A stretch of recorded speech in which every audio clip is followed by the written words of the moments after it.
Yeah, we rock the party non-stop like this. Welcome back, everyone. The NRL preseason is well and truly underway, and I just wanted to run this video first, give you guys a recap on all the biggest signings this year and talk about which ones I think are the biggest impact for their clubs. So, first up, number 40 in the top 40 signings, we have Anari Tuala, moves from the Knights to the Bulldogs. More of a depth piece, so I'm not super fussed about it, but does give them some good depth with them losing some outside backs. 39, we have Jackson Polo, leaves Manly, joins the Cowboys. Again, they're a team who needs some replacements in the outside backs. I don't see Polo starting round one, but he is a good depth piece for them. In number 38, we have Dean Hawkins stepping up, and Parramatta needed a backup 7 last year. He comes in, he plugs that role, and if Moses ever misses time, I expect Hawkins is going to be the guy to step into that role and steer the team around. Number 37, we have Tanner Boyd stepping in. For me, he's not the starting half for the Warriors, so I see it as Luke Metcalf and potentially Tamari Martin there, but a lot of people are talking about Tanner Boyd as that starting half. So he could be that guy for them. He could be a difference maker for them, but I personally wouldn't be picking him, and I think if he starts round one, they might change things up as they go along. In 36, we have Sasiasia Takiaho, and Takiaho comes into a Manly side that have revitalized quite a few middle forward careers. So Nathan Brown went there. He was essentially written off. He's absolutely dominated last year. You see guys like Josh Aloiai. You see Paseka really stepping up. They've got a pretty crowded middle forward room, but I think Takiaho can carve a role for himself and play 30 minutes off the bench as that big bruising, ball-running middle forward that Manly really need right now.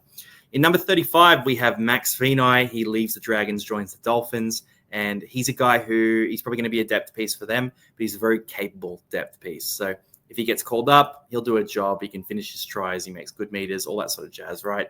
Very solid piece for them to have. In 34, this could be controversial. Some of you would say don't put him on the list at all. Others would say put him in the top 10. Josh Schuster. And I'm keen to know, what do you think for Josh Schuster? Do you think he's going to be a big signing for South Sydney? Now, for mine, I think there's a lot of potential in this pick. We know he's got the talent. We know he's a great ball runner. He's got to keep an eye on for fantasy as well. But outside of that, South Sydney are in desperate need of a consistent back rower, right? They've really struggled to lock down those edge back row spots. They've been moving players all over the place. And I think Schuster and Ewan Aitken, being the other one there, could potentially grow into being those long-term edge back rowers for them. So we'll see how that goes. Maybe Koloamatangi moves to prop. I don't like Cam Murray on the edge. I like him at lock as well. So we'll see how that goes. But Josh Schuster, it's big upside for Wayne Bennett there.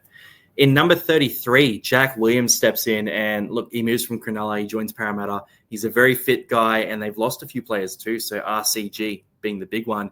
But it means that Jack Williams could potentially see some minutes at prop for Parramatta and potentially see those minutes grow as the year goes on, right? So I see him starting out the year with sort of 30 to 40 minutes off the bench, but that could grow. That could grow. And it really depends out of him, off Angali, and a few of these other guys who steps up, who really makes the most of their minutes. But Jack Williams, really good signing for Parramatta. They definitely needed someone in that middle forward rotation. In 32 on our rankings, we have Jazz Tavanga. And Tavanga goes from the Warriors to the Seagulls. Again, a guy who he was a bit underutilized at the Warriors. They had plenty of depth at hooker, and they had Dylan Walker playing that more utility lock sort of role. So Jazz Tavanga found himself the odd man out. But Manly, I think they do need a bit of that creativity and explosiveness through the middle. So I think at times this year, they're really going to lean on Jazz Tavanga. Now, I'm not sure if he'll be in that round one side, but I definitely think he finds his way in. I think he's going to have some big difference-making plays this year for Manly. So not a guy I'm watching for fantasy, but definitely a guy I'm watching for Manly. In rank 31, Jamie Humphreys, and I'd love to see him get a spot in the South Sydney 13, but I think he might be that number 14 or in reserve grade to start the year. Saying that, so explosive when he got a shot last year, backed up Daly Trey Evans when he was out for Origin. Really strong half, could potentially play a bit of hooker as well, and that hooker spot is looking pretty open as Lewis Dodd seems to have that half spot locked down. So Jamie Humphrey, keep an eye out for him. He's probably going to be a guy that we're buying in fantasy at some point this year, but hopefully he gets his chance at South Sydney and gets his chance to step up and step in and absolutely dominate for them. In number 30, moving into the top 30, Junior Tupou, and he leaves the Tigers. He joins the Dolphins. He's a guy who has had some flashes, right? So at the Tigers, he scored some nice tries. He's a big winger. He runs the ball hard, and he joins the Dolphins side where it looks like he's probably going to lock down either a center or a wing spot there. Probably a center spot, I would say, with Bostock and Osaka on the wings, and then Herbie Farmer at the other center spot. So I'm looking at him as a guy who could be a big improver this year.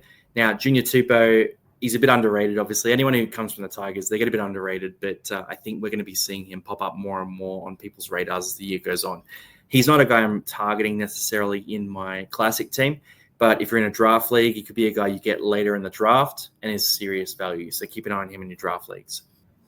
Moving into the top 30, Sitili Tupanoa. He leaves the Roosters. He joins the Bulldogs. He won't be a starting edge-back rower there with Kikau and Preston starting in that team, but I expect him to play off the bench, and I expect him to be a very capable backup edge-back rower for them. So I see Tupanoa being a big difference maker for the Dogs this year and getting some meaningful minutes at times, but overall, just a really strong, experienced signing for them in a team that needed that depth in the forwards. So he's number 29. Moving through to number 28, Marcelo Montoya goes from the Warriors to the Bulldogs and probably as a starter for the Dogs, I would say. Probably starts on the wing. They've lost Addo Carr. They've lost Jarrell Skelton. Montoya comes in, and Ari Tuala, who you mentioned as well, comes in too. So he goes back. He's not fantasy relevant, but he's definitely relevant for the Dogs here. In 27th spot, we have Royce Hunt. I'm going to talk to you guys a lot about him for fantasy, but Royce Hunt leaves Cronulla, joins the Tigers. He's a guy who hasn't historically gotten big minutes, so has sort of played in that 20 to 25 minutes area. Hasn't played over 40 minutes except for 3 occasions in his career. So he goes to the Tigers, and he's going to be expected to do a lot more there. Now, keep an eye on him. I think he moves up to maybe 40 minutes a game here, and that's going to mean a big increase in his fantasy production as well. So I see him as a guy who's not going to be a keeper, not even close to a keeper, but definitely could make some money for your fantasy side and could be a big difference maker for the Tigers. Moving through to Lockie Ilias, goes from South Sydney, joins the Dragons. I'm not loving this signing. I don't really love the halves pairing here. So Kyle Flanagan, Lockie Ilias, they're guys who have a lot to prove. Hopefully they do prove us wrong. But I just sort of look at that and think, I'm not sure what's going on here at the Dragons because you've got those 2 boys in the halves. You've got 2 fantastic hookers in Little and Cook. Like the team construction doesn't make a lot of sense to me, but maybe there's something I'm missing here. Again, I always talk about it. Shane Flanagan is an absolute weapon. Great coach. So let's see what he has planned. But at this stage, I think this is a bit of a strange signing. But at the same time, they're signing us starting number 7. So I've got to move him into the top 26 here. In 25th spot, Jack Bird, and he's a must-have for fantasy, by the way.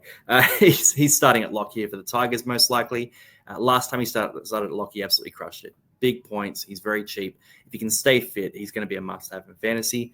Now, joining the Tigers here, they've added a lot of guys to their forward pack. So you look at Terrell May, Royce Hunt, and Jack Bird in particular.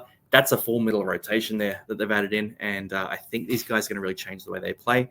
Jack Bird at lock makes a lot of sense here too because he can be that more ball-playing creative lock, which Jerome Luai is used to playing with in Isaiah Yeo there, but also it'll add a lot here to free up Lockie Galvin as well. Moving through to number 24, Ethan Sanders, and he looks like the long-term half at Canberra. Whether he starts in round 1 is a big question. It looks like it could happen. It might not happen. We don't know what's going to happen there, whether it's Fogarty and Strange or whether Ethan Sanders steps in. But they've signed their long-term halfback is the attitude of Canberra right now. So he comes in at number 24 on the list. In 23, Chad Townsend joins the Roosters, and the Roosters have lost Luke Keary. They've lost Joey Manu. They've lost Joseph Suoli'i. They've lost Jared Warrior-Hargraves. They've lost Terrell May. They've lost a lot of players, right? Brandon Smith's out for a while too. So they needed someone in the halves to step up because Sam Walker is out until round 10. Chad Townsend will come in. He'll play next to Sanders and Smith in the halves. And this is an interesting one because Chad Townsend, he's had a good career in a lot of ways where he's won comps. He's been very successful, but he was having a tough time at the Cowboys last year. So let's see what he can do. I think he's a good option here. And I think they're going to have a big decision to make here because are they going to play him next to Sam Walker when Sam Walker comes back, or are they going to play Sanders Smith next to Sam Walker? It's a question of whether you want Sam Walker playing more as that free roaming 6 or whether you want him playing 7, basically. That's sort of how I see it, but I think there's a chance they might play Chad Townsend next to Sam Walker, in which case he becomes a very important signing for the Roosters. Moving through to 22, and it's very similar with 21, so I'm going to talk about them both. 22, I have Sunia Taruva, and 21, I have Jarrell Skelton. I think Jarrell Skelton's going to be the better player of the 2, and that's a bit controversial, but I just think Skelton's an absolute beast. You guys know I love him. Probably a bit of fantasy bias there as well because he's a big tackle-busting, offloading winger who can score a bunch of tries. But both these guys, they add the same thing to the Tigers, right? They're both guys who can run 200 meters a game. They're both guys who are going to help you start the sets right, and they're both guys who will lighten the load on Dream Buller to make those tough runs so Buller can focus more on that attacking play. So I like them to start the sets strong for the Tigers, and I think the props have added in a really good additions as well. So Taruva and Skelton in 22 and 21. In rank number 20, we have Lewis Dodd. He looks like the long-term number 7 for South Sydney. So he comes across from the Super League. He's a young guy, steps into that 7 jersey next to Cody Walker. Now, South Sydney, they're looking positive this year. I don't know how to describe it, but the vibes are really good. Wayne Bennett goes across. They've signed Lewis Dodd. They've signed Ewan Aitken. They've signed Josh Schuster. They've signed a bunch of different guys. And Latrell Mitchell, we're going to say it, he has a beard and he looks fit, right? So he's training the house down, as everyone says. But I think South Sydney are in a positive spot. So Lewis Dodd, what he's got to do is come in and just be a relatively stable 7. So keep defenses honest with his running game, but more predominantly feed Cody Walker good ball, feed Latrell Mitchell good ball, make good decisions, and defend reasonably strongly. If he can do those things, then he's going to be considered a very strong halfback in the league, and South Sydney will be very successful. Whether he can do those things is, I mean, if you're a Super League fan, let me know what you think of him. But I don't know too much about Lewis Dodd. What I've heard is positive, but also that he's a bit raw. So we'll see what happens here. But it's number 20 on our list. In 19th spot, Damien Cook, amazing player. I think he was unfairly scapegoated by South Sydney last year. But the plus side here is that he's a super talent, right? So he goes across the Dragons. Cook and Little. You know, I don't love that. I think they both deserve big minutes. They won't be able to get big minutes, both of them. So I'm not sure what Dragons are doing there. And that moved us down the list a bit. But at the same time, on talent alone, Damien Cook is a great signing to bring into the Dragons. Isaiah Young, he comes in and he's a guy who's jumped across from Penrith to Parramatta, which we love to see. Get out of here, Penrith. I'm hoping Penrith don't bloody win the comp again this year. I'm sorry, Penrith fans. Bitter Parramatta fan here. Come on.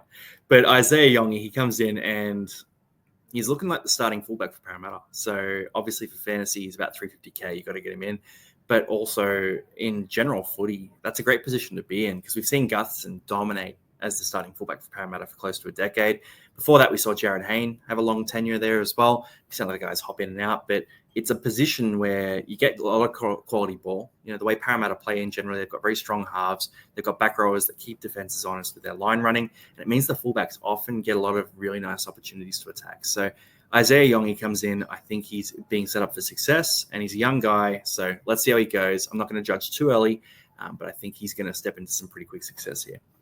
In number 17 spot, John Bateman. And this was a lower signing on my list. But then when Halem Lukey got knocked out for the year, I thought, oh, wow, that's actually a really good signing for them then. They needed that starting back rower. They've obviously lost Finafuiaki. So John Bateman now becomes a starting big minute back rower. And he's a guy we got to keep an eye on for fantasy as well, right?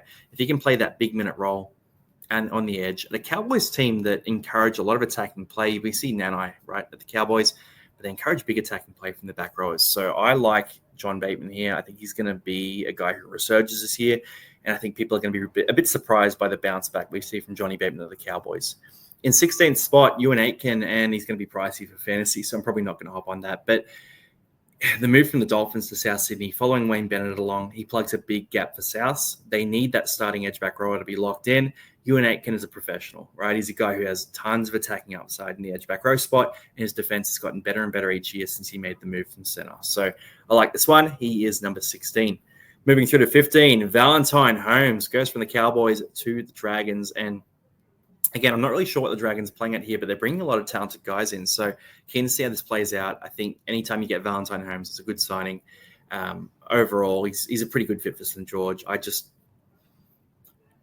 find their signings a little strange, right? They're bringing in a lot of older players there, but I don't view them as being in a premiership window. So I'm not sure what the play is here. Maybe they're mentoring the younger players in the team. Maybe that's what they're playing at. Maybe they view themselves in a premiership window and I've gotten it wrong. Or maybe they're sort of wasting time. Who knows what's happening here? But St. George, I want to watch closely. I'm really going to sort of reserve judgment before we see the first 5 rounds of the year. Number 14, Blaze Talangi. So goes from Parramatta, goes to Penrith. Great signing for Penrith, right? He's a guy who's got a ton of talent. He wants to play number 6 long-term. He's more that ball-running number 6, and what better place to land than Penrith next to Nathan Cleary. Steps into that Jerome Luai role if he can start at 6 round 1. So overall, I think this is a fantastic signing, both short-term and long-term for Penrith.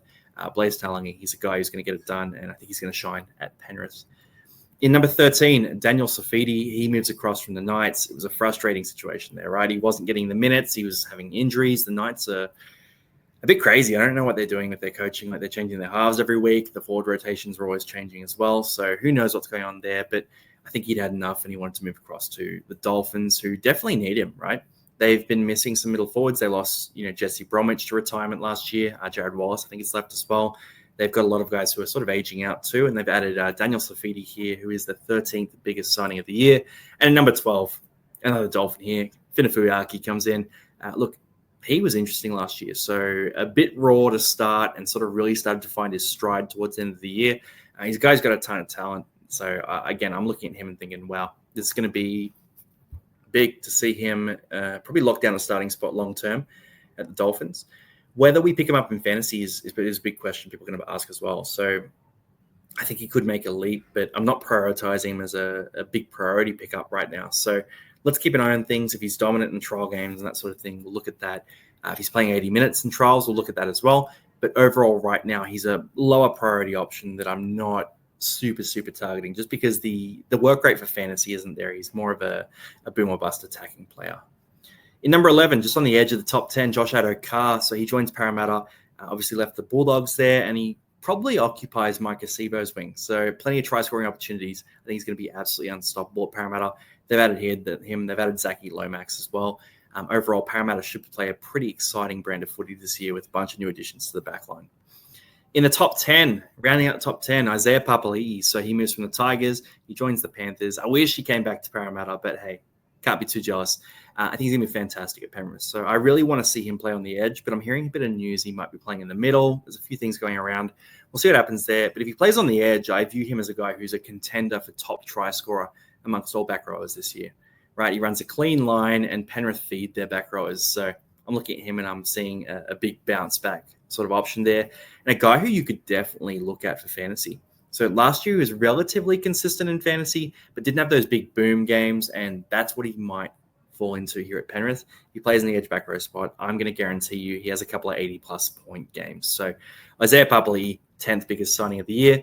Moving into number 9, Regan Campbell-Gillard leaves Parramatta, joins the Titans, and the Titans last year had some frustrations in the middle, but this year they get Tino back and they add RCG. They've also got guys like Fodawaker there as well. Their middle forward rotation becomes one of the stronger middle forward rotations in the league, right? So I look at this and I think, they're going to be playing on the front foot a lot this year. Now, RCG, great signing for them. Got him for a bit of value as well. A guy who, through no fault of his own, out of the door at Parramatta, just a different style Parramatta's going to be playing here. So Titans got themselves a really good deal here. He is number 9. Moving through to number 8, Clint Gutherson, and another one leaving Parramatta. So it's tough, but I love all these. As a Para fan, I love all these guys who have left. They've done a great job for Para for a long time. And for Gutho, he goes to St. George and steps into that starting fullback role. Great mentor for Tyrell Sloan. I'm going to throw that in. He's going to teach Tyrell Sloan quite a bit, particularly on the defensive side of the ball. Brings a lot of professionality. I think he's a great fit for Shane Flanagan as well, who is a hard-nosed coach. Gutho's a hard-nosed player. They're going to be a really good fit together. So overall, I think it's a great signing for St. George. It's a big loss for Parramatta, but they have taken a new direction. So we'll see who's laughing at the end of the year. It could go either way, right? It's going to be a big rivalry game when Para do play St. George as well. So number 7 here, Stefano Utoikamanu steps into a position that is very, very lucrative. So playing prop next to Harry Grant, and I know everyone's talking about it. Everyone says it. You know this. I know this. Everyone knows this. I'm going to say it anyway. Harry Grant, a couple of steps out of dummy half, feeding Stefano Utoikamanu a short ball close to the line. This guy could score double-digit tries this year. In fact, that's my early prediction. I think he scores double-digit tries this year, Stefano Utoikamanu. So I think he's a guy who's going to really step up. I don't think he's going to play ridiculous minutes. So for fantasy, I don't think it's going to be massive fantasy scores every week, but I think he's going to have some big attacking upside. So keep an eye on Stefano. I want to see how the trials play out and all that sort of thing, because he could be a guy who doesn't get big minutes to start as well. We don't know until we sort of see a bit of action here. So Stefano, I'm tipping him for a big uplift this year, but it could be a slow start at the start of the year as he gets acclimatized. So just keep that in mind. In number 6, Terrell May. And if it was a fantasy list, I'd put him in number 1, 100%. So Terrell May is a guy who he didn't get a lot of minutes at the Roosters last year, but when he did, he was absolutely dominant. But last year, he's playing in a very congested forward pack for the Roosters. So, there was a lot of reasons for it. Joins the Tigers side, though, where he's going to have to be that dominant prop for them. He's going to have to be that guy who plays, 50-odd minutes, runs 200 meters a game, creates a lot of offloads. I just see him really stepping into it and being one of the better props in the league this year. And that might be a bit of fantasy bias, right? I know we all have a bit of fantasy bias, but I just think he's going to absolutely dominate. And, it was hard for me not to put him higher on this list. But number 6, I think, is pretty respectful to Terrell May. In number 5, we got Ben Hunt, and Hunt goes from the Dragons. He joins the Broncos. It goes back to his old Broncos, who he took to a grand final in 2015. Now, Ben Hunt, he's a very versatile player coming to this team. He'll probably start the year in the halves, covering for Ezra Mam, who's suspended for about 9 weeks. He'll then probably step into hooker, I'm guessing, when Ezra Mam comes back. And my prediction is he'll rotate with Moser, potentially. So there's good and bad to this signing, right? And the reason I moved it down, the reason it's so high is because he's a super talented guy, and he pushes the Broncos into potential premiership contender status, right? So that's the plus there. The minus is I think it hurts them a little bit long-term if they don't really dominate this year, because you've got guys like Ezra Mam who you need to keep in your starting side, obviously. And you've got Blake Moser, who I think he's beating the door down a bit, and he needs some minutes. So if they run Ben Hunt for sort of 60 minutes a game at hooker and Moser only gets 20 minutes, I can see him getting a bit dissatisfied with that. It means they're probably going to need to sort of equalize those minutes a bit more. And that then becomes a question of, okay, well, was buying Ben Hunt worth it? But then I guess if Adam Reynolds gets hurt or whatever it is and Ben Hunt moves to halfback, then you go, all right, cool. Well, that was worth it. That was great. He's great cover. And that's the good thing about this signing. He covers 6, 7, 9. So overall, it's a great signing for Brisbane, and it's one that just cracked into the top 5 here. In 4th spot, Zachy Lomax, and maybe a bit of para bias here, but I just think the value of this signing is so big. So 4 years, $650K. It's a very cheap deal for a guy who's been a dominant representative player for the last 12 months. Now, Zach Lomax, does he play on the wing? Does he play center? Is he going to move to fullback long term? What's going to happen here? I'm excited about it regardless. I don't really care where he plays, but he comes across to Parramatta. We needed a bit of class in the outside backs, and him and Josh Adokar add a ton to our center wing combinations there. So I'm really excited to see him play Parramatta. In 3rd spot, James Fisher-Harris. Now, the addition of him is fantastic, but the losses of Fanua Blake and Tohu Harris mean they're kind of just running on the hamster wheel because they lost some really good forwards, gained him. You know what I mean? We'll see what happens here, but I think he's a great signing for them. I love the idea of him next to Barnett, by the way, in the prop spots. You wouldn't want to run at those boys. Imagine looking up, you're taking the first hit up, and they're ready to lining you up to put a shot on. Mate, that is the stuff of nightmares. That's number 3, James Fisher-Harris. In 2nd spot, we've got Fanua Blake. He moves across from the Warriors, where Fisher-Harris has jumped in, joins the Sharks, and I think he puts the Sharks into premiership contention. So the Sharks last year, they've got a really strong side across the board. They're very solid, but I think they were just lacking that alpha props. They've got guys like Oregon Kafusi, Toby Rudolph, even Hazelton off the bench. These guys who play great in the middle, but they were just sort of lacking that one prop who was sort of anchoring the whole thing. And Fanua Blake, he's that guy for me. He comes in, he'll play reasonably solid minutes. I don't think huge minutes. I think it's going to be more like 50 minutes. But he's just going to be that guy who is just destructive through the middle and creates more opportunities for guys like Hazelton and these other guys I've mentioned as well to sort of find more holes and find more forward momentum. So I love this signing. And Cronulla, you'd want to be in the top 4 if you're a part of Cronulla right now because that roster is really strong. In 1st spot, it's a hard one to ignore, right? You've got Jerome Luai going across to the Tigers, and he's a guy who's just dominated Penrith for the last few years. He's now joining the Tigers, playing next to Lockie Galvin, getting the chance to showcase himself as that sort of dominant half. Now, there were questions when they signed him. Can he be that dominant half? Can he play without Cleary? But then, funnily enough, Cleary missed a lot of time last year. Jerome Luai had to lead the team around. It admittedly is a very strong team in Penrith. He led the team around and he was absolutely dominant. So fantasy production, he averaged about 50 points without Cleary. I think he's priced at about 42. There's a bit of value there, but overall he was just so good. So I now look at this and go, all right, well, let's see if he can translate that across because he can be the alpha half. He's shown that. But can he do it in a team like the Tigers where they're still figuring things out a bit, where he's going to need to be a real leader and where maybe players aren't always exactly where they need to be because they're just not quite at that level of discipline that Penrith are, which no team in the comp is. So that can be the big question, but this is the biggest signing of the year, undisputably. Jerome Luai to the Tigers. Let me know, guys, what you think of this too. If there's any signings you're really excited to see this year or any that you think I overrated maybe, let me know in the comments. Otherwise, any fantasy questions, shoot them down there too, and I'll chat to you guys soon.